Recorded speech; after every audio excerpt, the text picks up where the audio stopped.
ये देखिए भाई, JEE main April 2 evening shift में ये क्वेश्चंस हैं कुछ, ये देख लीजिए। और questions, in a system of measurement electric charge Q probability mu and current I are considered as fundamental quantity. अच्छा, इनको फंडामेंटल क्वांटिटी मान लें तो पूछ रहा है कि डायमेंशंस लीनियर मोमेंटम के क्या होंगे। तो लीनियर मोमेंटम में पता ही है कि भाई पी होता है वो डायरेक्टली प्रोपोर्शनल टू हो गया क्यू, ये चार्ज है, परमिएबिलिटी म्यू नॉट, और ये करंट है। तो solve it and get your answer. This is powers की सपोज कर लीजिए ए बी सी, और ये आ गया।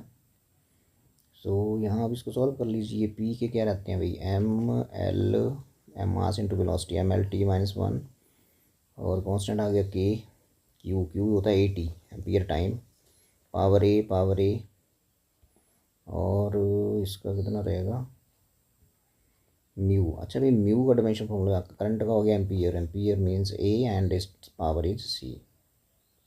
ठीक है जी, एम्पियर मीन्स सी, ये आ गया। अब रह गया म्यू नॉट का निकालना है। तो म्यू नॉट का भी जैसे आपका फॉर्मूला रहता है कि यहाँ से ले लो म्यू नॉट का, ये जो इनफाइनाइट लेंथ के करंट कंडक्टर्स हैं, इसमें करंट I1 है, इसमें I2 है, तो फोर्स पर यूनिट लेंथ रहता है, हाँ जो भी फॉर्मूला रहता है वो डायरेक्टली प्रोपोर्शनल रहता है I1 I2। ठीक है जी, और अपॉन नीचे डिस्टेंस रहता है, इनके बीच का डिस्टेंस यदि R है तो ये रहता है। ठीक है, तो डायमेंशनली देखें तो ये तो कैंसिल हो गए भाई, इसका मतलब। और यहाँ जो आपका एक चीज़ और थी यहाँ पे, क्योंकि म्यू नॉट चाहिए वो तो लेना ही पड़ेगा, बाकी टू वगैरह मैंने प्रोपोर्शनलिटी में लिए तो ये रहता है ऐसे, टू ले लिया प्रोपोर्शनलिटी में, म्यू म्यू नॉट यहाँ रह गया। क्योंकि यदि हम डायमेंशनली देखें इसका यूनिट मीटर होगा, आर का भी मीटर ही होगा, लेंथ का मीटर, आर का मीटर, सो कैंसिल हो जाएंगे। मतलब force is directly to mu not I1 I2। तो यदि मैं यहाँ से देखूँ तो म्यू नॉट का बन जाएगा एफ अपॉन I1 I2 आई स्क्वायर लिख दो।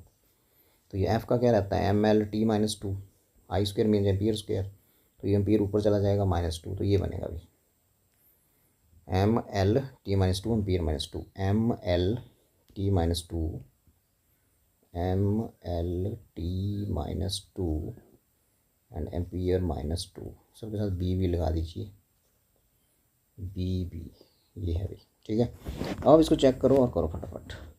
तो बन गया एम यहाँ 1 है, L1 T -1 is equal to क्या बनेगा भाई, ये के। अब एम की पावर तो यहाँ ए की है, बी है सिर्फ ये वाली।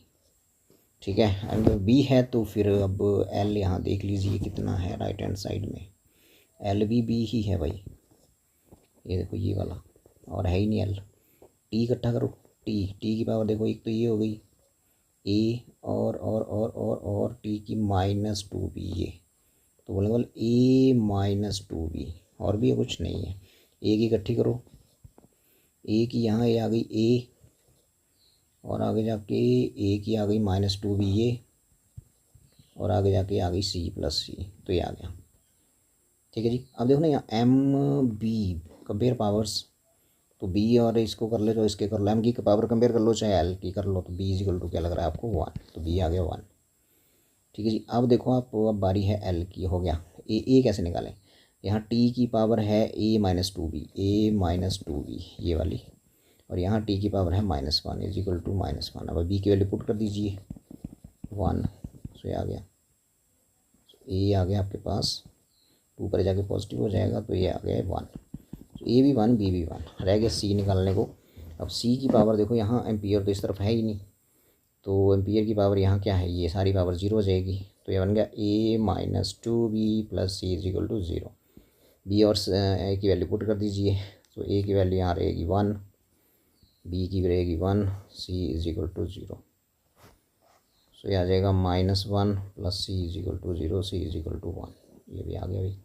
तो ए बी सी मान नहीं रहेंगे भाई, मान नहीं रहेंगे तो फिर यहाँ पुट कर दीजिए ऊपर, यहाँ तो बन गया P directly proportional to Q की पावर 1, म्यू नॉट की पावर 1, आई की पावर 1, मतलब Q mu not I, second option.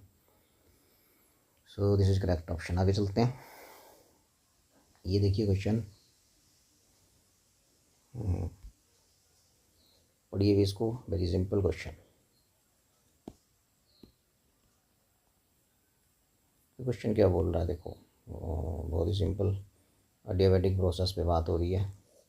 So adiabatic process में आपको बताइए कि जो एज यू नो दैट जो फर्स्ट आपका थर्मोडायनेमिक्स का लॉ रहता है वो क्या है, ये जो heat given to a system will increase its internal energy and will do work against external pressure, ये रहता है।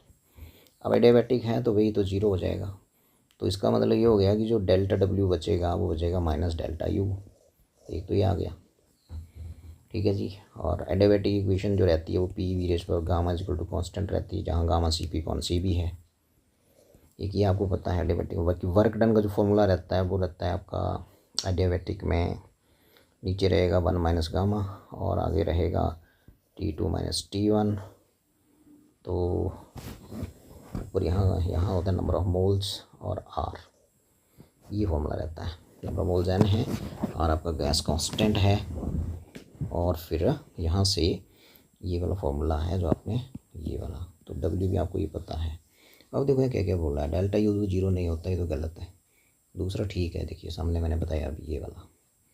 तीसरा नहीं है अभी, तो तीसरा ऐसे होता है, तो ये भी गलत है, ये भी गलत है। और लास्ट वाला देख लो, W directly proportional to T2 minus T1 ही है वर्क डन जो है ये। तो 2 जगह टिक लगे या 3 जगह लगे चेक करो। दूसरा ऑप्शन है इसका 2 और 4, ये और ये भी एडियाबैटिक प्रोसेस के लिए 2 और 4, ये देखो ये और ये देखो ये। ठीक है जी, तो ये क्वेश्चन भी अच्छा था।